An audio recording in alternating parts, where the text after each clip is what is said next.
ବିଜୁ ଜନତା ଦଳର ନୟାଗଡ଼ ବ୍ଲକ ସଭାପତି ଅଜିତ ପ୍ରସାଦ ସାହୁଙ୍କ ସଭାପତିତ୍ୱରେ ଡିସେମ୍ବର 26 ତାରିଖ ବିଜେଡି ପ୍ରତିଷ୍ଠା ଦିବସ ପାଇଁ ପ୍ରସ୍ତୁତି ବୈଠକ ଅନୁଷ୍ଠିତ ହୋଇଯାଇଛି। ପ୍ରସ୍ତୁତି ବୈଠକରେ ବିଧାୟକ ଡକ୍ଟର ଅରୁଣ କୁମାର ସାହୁ ଯୋଗ ଦେଇଥିଲେ।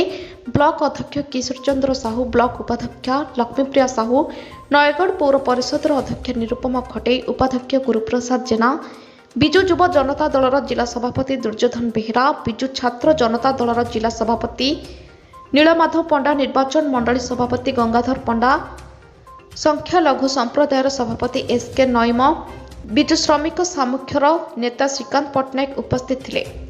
ଡିସେମ୍ବର 26 ତାରିଖ ସକାଳ 7ଟା ସମୟରେ ପୁରୁଣା ସହରର ମା ଦକ୍ଷିଣକାଳୀ ମନ୍ଦିରଠାରୁ ମିନି ମାରାଥନ ଆରମ୍ଭ ହୋଇ ବଲାଙ୍ଗୀ ପାର୍କଠାରେ ଶେଷ ହେବ।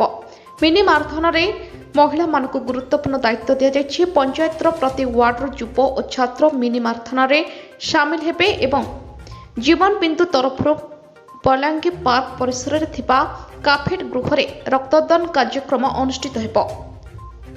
ନୟାଗଡ଼ରୁ ଭାସ୍କର ଚନ୍ଦ୍ର ସ୍ୱାଇଁଙ୍କ ରିପୋର୍ଟ, ଜ୍ୟୋତିପ୍ରଭା ନ୍ୟୁଜ୍।